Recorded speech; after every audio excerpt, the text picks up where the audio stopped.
Hi, my name is Todd Leonard. And my name is Herb Montgomery, and we're just talking. If you do us a favor, click the like button and our subscribe button, and if you'd like to get reminders, click on that bell icon for us. So, Pastor Todd and I will be talking each week about the upcoming gospel lectionary reading from the lectionary each week for the Gospels. And we're going to be doing, our goal is to be doing this in the context of love and inclusion and societal justice. Our hope is that our conversation will be just as in justice, but we also hope that something we say during this time will inspire you along with us to do more than just talking. So this week we are in the Gospel of Matthew again, in this week, chapter 13. And there's a bunch of parables in this chapter, and we look at the first one, which is the well-known parable of the sower. And so, Herb, why don't you, as you always do, kick us off?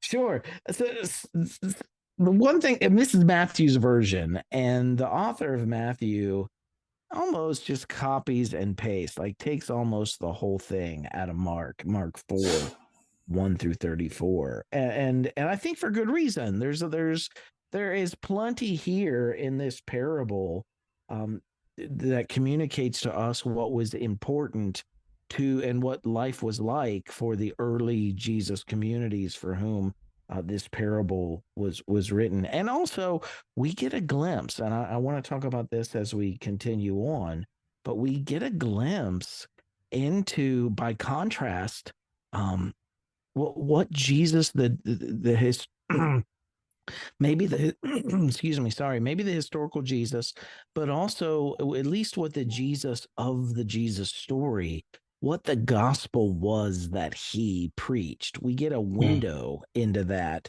because of some of the things that are named here. So there's a ton. The first thing that jumps out to me of significance is that of all the things that could have been named in this parable as obstructions or problems, I mean, persecution is named, but that, people really don't have any say over their persecution.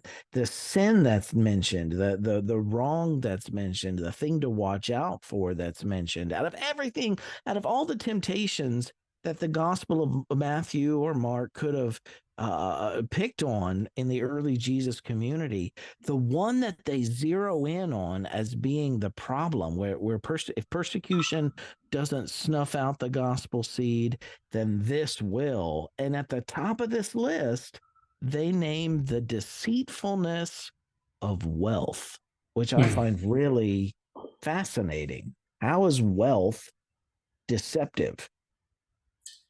Yeah, And that's this an is interesting turn of phrase for sure. and this is kind of where we get that glimpse into it, because contemporary gospel narratives, I mean, you can be stupidly wealthy, and that in itself doesn't obstruct you from getting to heaven. You know what I mean? In many of the contemporary gospels, the gospel narratives of getting to heaven, you can be quite immensely wealthy, and nothing is jeopardized, nothing is put at risk. You know what I'm saying? There's no contradiction between wealth and going to heaven. So Right. what was it about the gospel Jesus was teaching that made the deceptiveness or the deceitfulness of wealth the number one, enemy number one, the thing that outside of persecution, the one thing that prevents that seed from taking good root and producing fruit? Those are, Yeah. how is that Yeah. gospel different? Yeah. I mean, and that is just it becomes huge because it does seem like you said, out of so much that could have been said in this passage, that's the one item that's brought to the forefront. And it it clearly represents what Jesus must be seeing in his ministry, where he is seeing again and again what he is bringing to the table, what he is preaching, what he is doing, who is receiving it and who's not. Because what you're really coming to is, you're in chapter 13, you're actually following Jesus being rejected by certain people, and by the end of chapter 13 will be rejected by some more people, his own hometown people. And so it seems like again and again, the people who are not responding to Jesus, or who are getting angry at Jesus, must be the ones who have some wealth and have some means that they have extra. And I don't go ahead. I don't think the narrative makes that a universal, but I will say that I think the narrative does tell us, that characterize that if there were wealthy people that were responding to Jesus in the stories, they're the exception to the rule. You know what I'm saying? They're not the typical. So yeah, I think you're onto something there. Yeah, there's just, the whole rich stereotype of being fat and happy and rich. There is something to that thing of, don't bother me with anything that's going to have to make me change my ways, because how I am right now is perfectly fine with me. So this is I just want to maintain what I have, and what my experience is right now is fine, and I have everything that I need, and I have plenty to do to maintain what I have. Don't interrupt me with anything that's going to make me either change what I'm doing, or put myself in a less secure place, or undo some of the work that I've done for myself. Don't make me undo that. Yeah, and don't rock the boat, so to speak. But I want to, something that you're saying there reminds me that too, this is much more than just the typical kind of evangelical gospel objection saying that people who are wealthy rarely feel their need of Jesus. This isn't that. This isn't that people aren't feeling their need. Jesus came we never see Jesus going around the countryside trying to get to people to say a special, like a sinner's prayer, so that they can go to heaven when they die. Jesus was about living in the here and now, and he was objecting to the way things were, the status quo, and casting a casting a vision for human community. Sometimes I get excited. Casting a vision for human community, where we take care of one another, where people matter. And there's two things here. If you're one of the ones that's benefited by the way the system is, you're not going to take too kindly for calls to change the system. And number two, the systemic changes Jesus was calling for, the kind of human community that Jesus was casting before the imagination of his listeners, was one where the wealthy liquidated their superfluous wealth and they gave it to those who had need. It was a community of sharing, where I can definitely see how that would be an if in Matthew 6:24, just a few chapters earlier, it says no one can serve two masters. Either you'll hate the one and love the other, or you'll be devoted to the one and despise the other. And you ask, well, what is he talking about? Well, he doesn't leave it cryptic. He comes right out and says it. You cannot serve both God and money. And the reason is because Jesus's gospel, again, was about creating a different way of being human together, where the pursuit of wealth was intrinsically contradictory to the kind of community Jesus was wanting to create. Well, you can't pursue wealth building when people are your highest priority.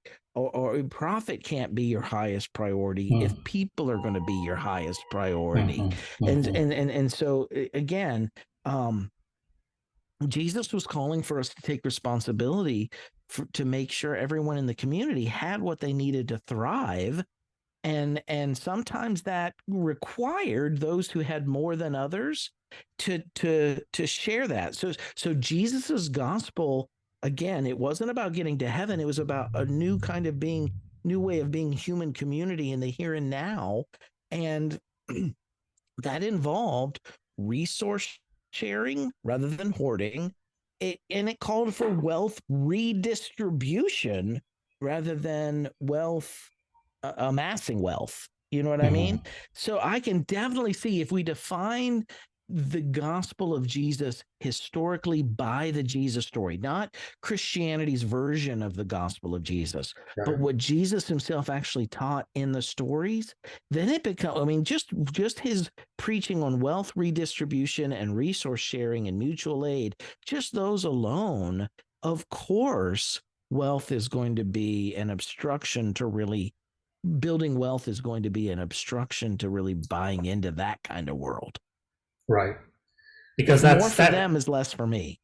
because wealth is fundamentally opposed to the message of Christ's of Jesus' kingdom. Yeah, It you're is accumulating rather than sharing. you fundamentally have missed the point when you are loving money first and loving your possessions first and loving others second, that or third or fourth, however far down the list you Sure. go. Sure. And this is what we see in the early Jesus community too, Todd. I mean, in Acts 2 and Acts 4, people who had an abundance, they liquidated what they had. They took the proceeds, brought them to the apostles' feet, and then the apostles, divided them up to those who had need. And in Acts 4, it says there was no needy person among them. They had eliminated poverty. You talk about world hunger. They had eliminated poverty, at least among the Jesus community, Mhm, mhm. which is, Yeah.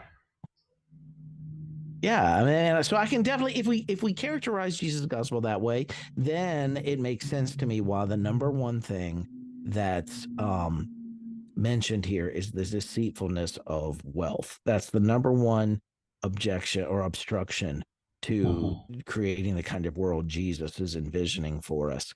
But again, I mean, it doesn't just say wealth, it says the deceitfulness of wealth. And I really want to talk about that a little bit too, because Mhm, how mhm. does wealth deceive us? Yeah, I mean, I think you touched on it a little bit. It gives you that false sense of security Yeah, that totally. you've you have what you need, but the real sense of security is having people around you that you have cared for and who can care for you and who are mutually serving one another. It's that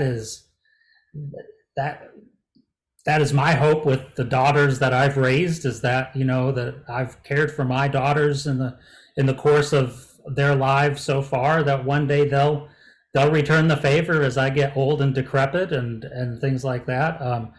And but it goes beyond that, and in the vision of the Jesus community, in the vision of even healthy expressions of church even today, where there are people who look after each other and make sure each other is taken care of. Mhm. That is that in a lot of ways is a wealth that is greater than anything that you can amass uh, in financial means. Yeah, in First Timothy 6, I don't know where 2 came from. Verse 17, it says, "Command those who are rich in this present world not to be arrogant, nor to put their hope or trust in wealth, which is so uncertain, but to put their hope in God." And to put your Mm, hope in God in that context, it seemed like there were two in Jesus's vision, there were two places a person could put their hope, could put their trust. Either path number one, you through ability and opportunity and fortune, you you put your hope in the the amassing of resources, the collecting up, the the hoarding of resources, so that no matter what the future may bring, you have a security in those resources. Or what you're doing instead is spending your energy, instead of hoarding resources, you're building community where you're Mhm. sharing resources with people today that you might have extra of, knowing that you're investing in this community so that if those same problems come up in the future, instead of having a hoarded a mass of resources, you have people that have a community that has been shaped by everybody taking care of each other, so that how Mhm. I'm the one that takes care of someone's need today, if I have a need in the future, that someone in the community then takes care of my need. Then I Mhm. let go of my death grip on my hoarded Right. resources, trusting in God that the way God is sending me to help someone today, God will send someone then to help me maybe in the future when I have need. And that's actually what Paul says in 2 Corinthians 8. Our desire is not that others might be revealed while you are hard pressed, but that there might be equality. At the present time, your plenty will supply what they need, so that in turn, their plenty will supply what you need. The goal Mhm. is equality, which, man, I mean, I don't know how far we want to go with this, but nothing could strike more to the root of the philosophy and the wisdom of capitalism Yep. than liquidate your capital and put people first instead of your profit margins. I mean, Yeah. that's a radically different world. I mean, building community rather than building wealth. And again, I don't think wealth is the evil, it's the deceitfulness of wealth, because wealth can be used to build community. Wealth can be used, to take care of people's needs, rather than just wealth being used to amass more wealth for wealth's sake, to Right. grow for growth's sake. So I Right. think wealth can be used in a positive direction, but again, the goal here is to build community, not riches. Right. Build relationships. And is it any surprise that this is never preached about in church? No I mean, way. this is This not is when touched we with a lose. 10-foot pole. This is when we lose donors. Is when we start talking about this stuff. That's right. Because this is antithetical to what in an American church what people want to hear. Yeah. And the leaders of the American churches know good and well that to talk about this type of wealth redistribution is a recipe for losing the very donors you're trying to cultivate for your church. Right. Right. It doesn't keep the So lights on in the facility, and it doesn't ensure the longevity of your institution. it's just not preached about. I mean, I shared this message once in my church, and I say I just want to be clear. I said this is the message of Jesus. This is what he was about. But don't worry, we're not a Jesus church. We're a church of empire, and we are going to continue to be Just do what we've always done. more. We're going to do what we always did. But if you're interested in knowing what Jesus actually was teaching, he was teaching wealth redistribution. That's He was, brutal. and it's because it is bad business for churches to preach this. But Um, again, the reason is not because wealth is some evil thing. It's because wealth is deceptive. Wealth makes you feel like you can survive and thrive all on your own. It isolates us in our silos of hoarded resources, where in mhm. reality, the truth is we're all connected. What affects one does affect us all. That if there is such a thing as social salvation, none of us are saved until all of us are saved. Right. Wealth has the tendency to drive us into an individualistic approach for surviving the future, where the reality is none of us survive on our own. No, we Right. all need each other. We're all connected. What affects one affects us all. And it's kind of like it's kind of saying the same thing in a different way, but wealth also comes with a sense of moral superiority. There's Mm. something about having wealth that Makes you feel better than makes one others. feel that you're better than others. Not Well, you're not just definitely better at playing the Monopoly game. yeah, but it's more than that. It's a sense of I I've got my shit together, and uh, that means I have a moral high ground, and so Right. that sense of moral superiority also separates and prevents a this communal mutuality of seeing one another as equals. It makes You the kind of not community Jesus envisions impossible. You can't have community if some people feel they're better than other people in the community. no, it's a hierarchy that, and Jesus came to destroy a hierarchy, and wealth creates inherently and Mm. without Mm. fail always Mm. creates hierarchy. Well, I hadn't thought of that. I thought about the isolation and the making us individualistic or independent, and blinding us to how dependent we still are on others around us. But the moral superiority, that's an element I need to chew on. That's really good, Todd. Yeah, Yeah. there's It's true. It's true. I mean, I know in my own life I wrestle with that when I've got, you know, when I see people that are in a lower social location than myself economically, there is mhm, always that temptation because of the capitalism that I was raised in.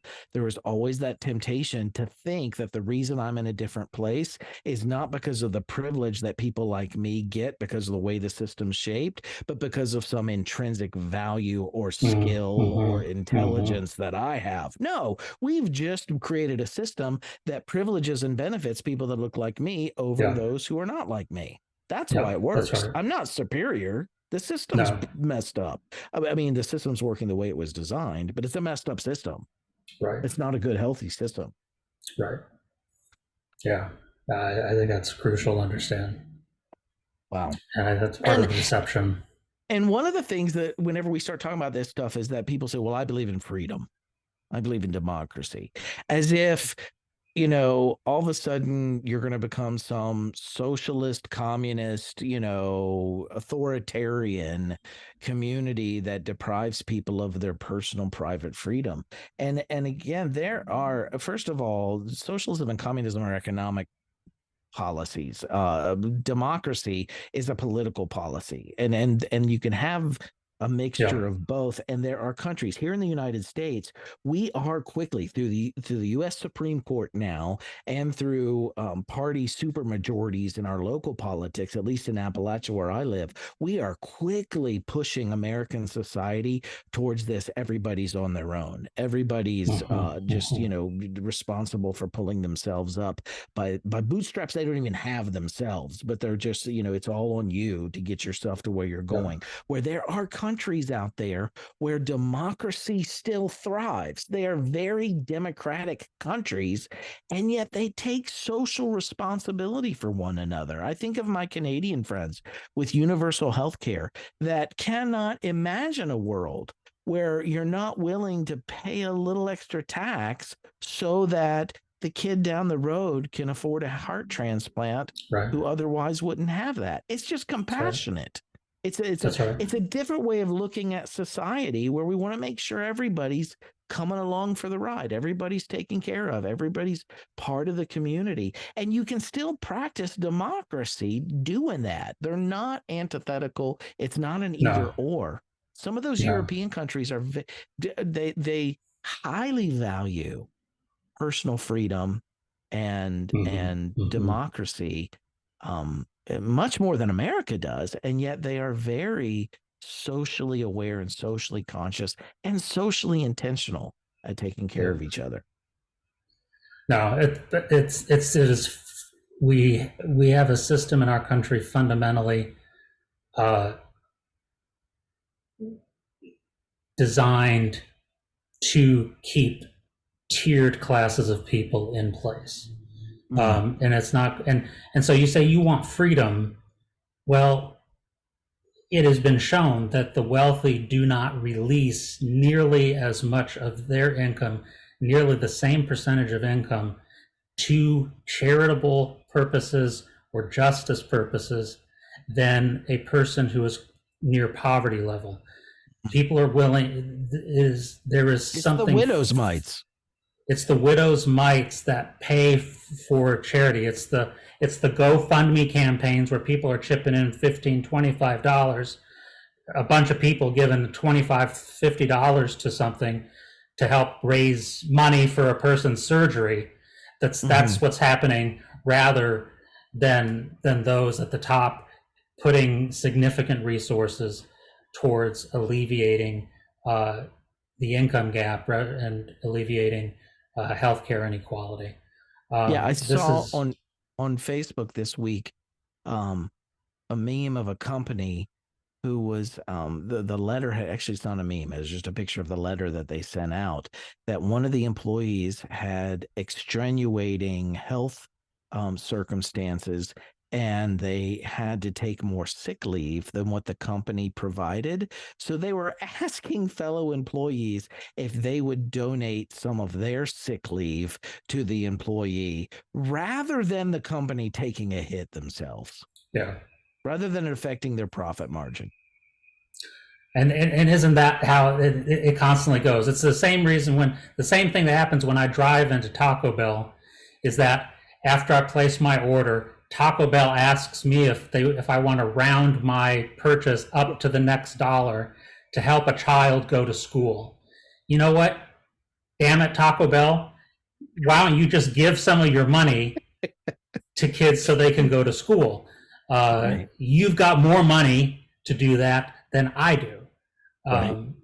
Again, not that I don't give some of my money away to help others, but but it's a lot of us at the lower end that we keep getting tapped for giving our nickels and dimes, and these large corporations and entities and the wealthy class are holding on to theirs. And so this is the deception. This is the deception of wealth, is that it deceives the very people who are supposed to be releasing their wealth for the benefit of others. It deceives them into holding on to it, and deceives them into believing while they're holding on to their wealth that they're morally superior in doing so. Yeah, that's a good summation, Todd. That's a really good summation. So how could wealth be used then to create communities that actually practice things like the golden rule, or loving your neighbor, or sharing with those that are in need? I think the early church gives us an example, at least in the stories. You know, I know the objections of what's historical and what isn't, but at least the stories paint a very, everybody gave according to their ability and each person received according to their need. That's not Karl Marx. That's the Book of Acts, you know. So I just wonder what that would look like within church communities today. And I don't have an answer for that. I'm just throwing this out there for our audience, but I wonder, I wonder what that could look like. Yeah, there's something fundamentally and radically different that could happen if we were serious about it. You were saying something earlier too about how the seed was dispersed in this parable. Oh yeah, I find it that just as we've been talking about the deceitfulness of wealth, where people seem to hold on more and more to what they have, the more they have. Jesus, on the other hand, if you say the parable of the sower represents Jesus or represents God, is indiscriminately generous with the seed. So it's entirely the opposite, with his resources of sharing the good news of what his kingdom is about, what he's trying to do in the world, how he's trying to create a just and loving place for all. he shares that message far and wide without determining whether somebody is really worthy to receive it or not. And I find that quite interesting, that you see the generosity of God, the generosity of Jesus, in contrast to the selfishness and the hoarding of those deceived by wealth. Yeah, it's not the way that I garden. Like, I have gardens here. We do some food gardening here in Appalachia, but I will really work the soil, and I will be specific about where I plant the seeds and how many of them I plant. This is the imagery of more broadcasting, just throwing it out there, and some falls on good ground and some falls in all kinds of other crazy places. And yeah, it's just willy-nilly. Mm-hmm, mm-hmm. The ollie and free, kind of everybody have Yeah. some.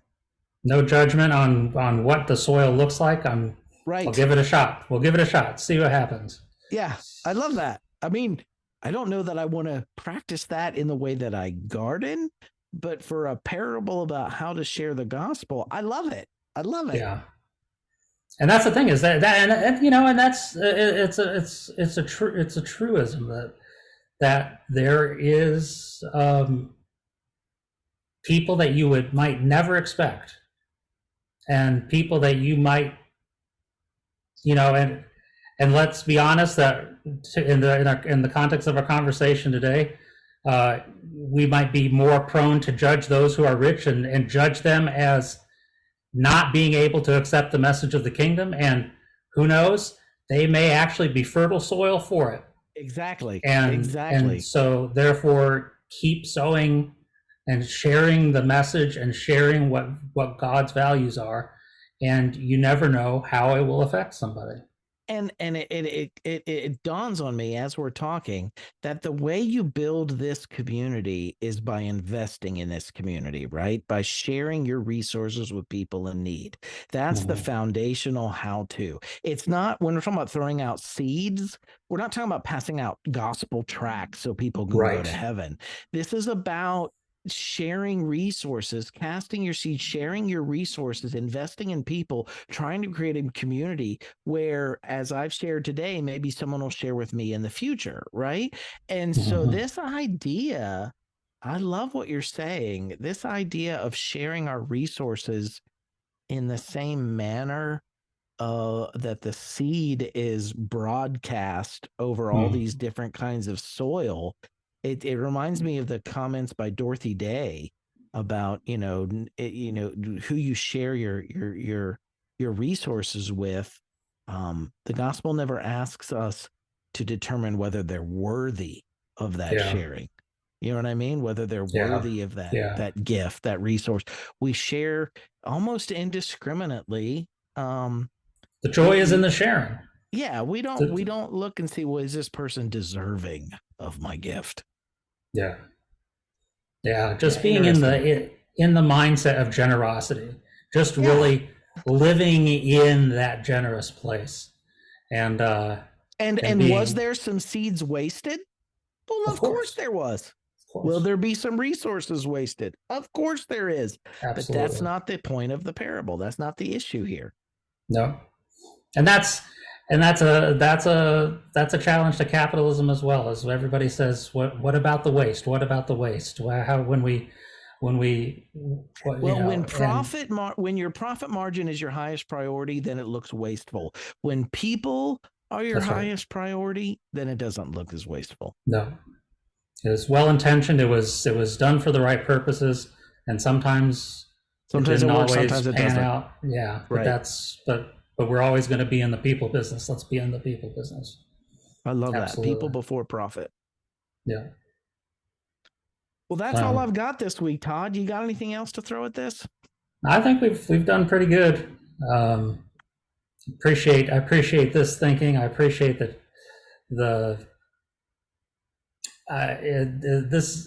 for a parable that I thought I knew.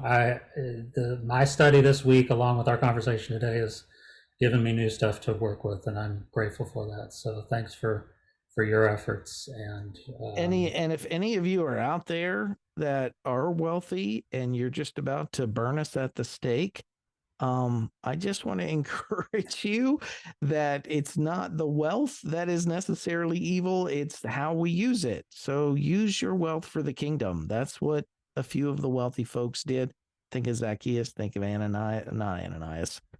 Who is was it Ananias? No, Nicodemus. Who was the other guy that was helpful with taking Jesus off the cross? Oh, It was Zacchaeus, not Zacchaeus. It Joseph. was Joseph. Yeah, Joseph. Yeah, Joseph. So, yeah, Ananias was one of the ones that rejected what we were talking about tonight. Right. Oops, didn't mean to bring him up, but what a horrible story. But anyway, yeah. So if you're out there, there is a way to direct your wealth, not toward just gaining more wealth for the sake of gaining more wealth. Growth for growth's sake is cancerous. It's not life-giving. But there is a way to use that wealth to invest in people and to build community. And I want to encourage those who do have means out there, just in that direction. Investing community. I thought when you first started to talk to the people who have wealth, that you would say they could give their money to Renewed Heart Ministries or to Glendale City Church. I just want to throw that out too, but no, that's not ultimately our point. No, it's thinking use your much wealth more to build systematically. Community. Yes, yeah. And do build if in, that in might your include, context. if that includes Glendale City Church or Renewed Heart Ministries, I'm not going to object. I won't say no. It's funny. All right. So, speaking of Renewed Heart Ministries, that's where you can find Herb. That's right. And find his writings and his podcast. And you can find me at glendalecitychurch.org or toddjleonard.com. And with that, we hope you guys have a great week. And we'll see you soon. All right. See you next week, everyone. Thanks for watching.